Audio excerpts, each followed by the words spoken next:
السلام عليكم داود markale ku soo dhawo muuqaal cusub muuqaalka maanta waxaan noqon doonaa sidee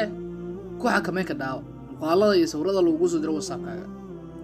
oo aad qofka aad dootid muuqaaladiisa iyo sawiradiisa uu ku soo diro ugu ogolaan ka dhaa inay galaan gallery-ga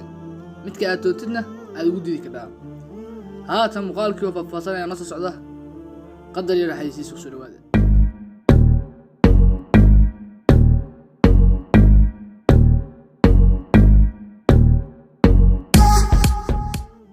haddaba si aad u xakamaysid muuqaalada iyo sawirada lagu soo diro WhatsApp-ka soo fur WhatsApp-kaaga kadib markuu saan kugu soo baxo laba option ama laba qaab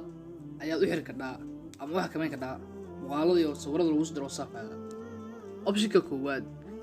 waa inaad qof gaar ah sawiradiisa iyo muuqaaladiisa kugu soo diray WhatsApp-ka aad iska xidhid yacni qof aad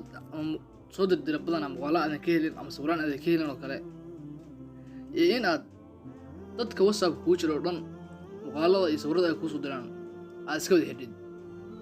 haato option-ka koowaad aan ku hormarno si aad qof gaar ah iska xidhid muuqaaladiisa iyo sawiradiisa taabo profile-kiisa kadib taabo meeshaan yarta calaamadda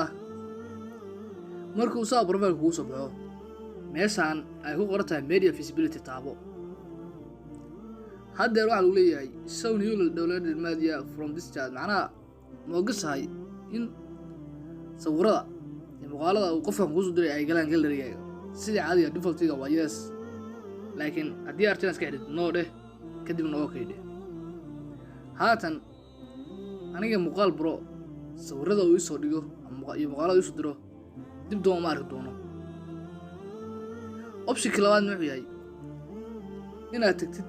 meesha calaamadda saddex dhibcood ama menu button-ka adiga oo sii taabanaya meesha ay ku qoran tahay settings kadib sii taabanaya meesha ay ku qoran tahay chats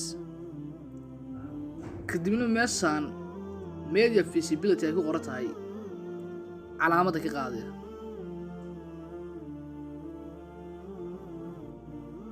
haatan waxaan soo gaarnay gabagabadii muuqaalkeena